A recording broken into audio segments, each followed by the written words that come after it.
ஊர்கள்ல இப்போ வாழை நடவு ரொம்ப குறைஞ்சு போச்சு. அது என்ன காரணம்னா, அதுக்கு தண்ணி அதிகமா குடுக்கணும். உரம் அந்தந்த டைம்ல கரெக்ட்டா குடுக்கணும். காற்று மழையெல்லாம் தாங்கி நிக்கணும். அதுல ஒண்ணு உடைஞ்சா கூட விவசாயிக்கு ரொம்ப கஷ்டம். ஏன்னா, அவங்களே வட்டிக்கு வாங்கி தான் அந்த வாழை எல்லாம் நட்டுருப்பாங்க.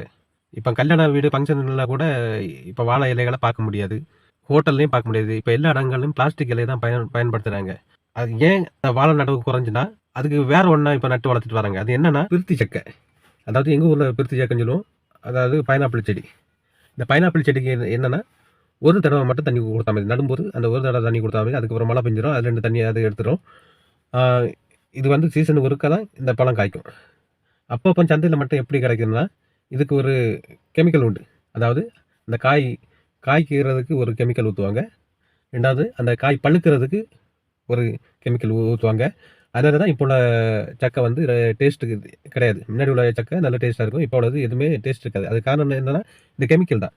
நம்ம கன்னியாகுமரி மாவட்டத்த பொறுத்தவரைக்கும், இந்த பைனாப்பிள் செடிய வந்து ரப்பர் செடிகளுக்கு இடையில வளர்ப்பாங்க.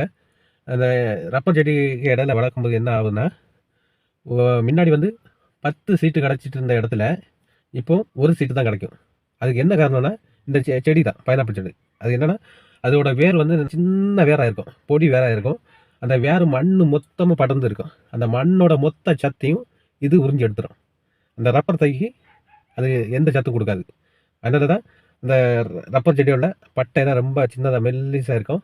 பார் வெட்டினா கூட கிடைக்காது. அதுக்கு காரணம் இந்த செடி தான். ரப்பர் தைக்கிறத வாழை நடும்போது இதுவரைக்கும் யாரும் எந்த கம்பெனியும் சொல்லல.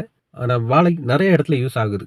ஏன்னா ஹோட்டல்ல இப்ப நான் இலை இல்லாம பிளாஸ்டிக் இலைய இப்ப பயன்படுத்துறாங்க. அதுவும் கெமிக்கல் தான். இந்த வீடியோ வந்து நான் 2012ல போடணும்னு நெனச்சேன். அப்ப வந்து எனக்கு எடிட்டிங் பத்தி அவ்வளவு தெரியாது. இப்ப வந்து எடிட்டிங் தெரிஞ்சதால இந்த வீடியோ நான் இப்ப போடுறேன்.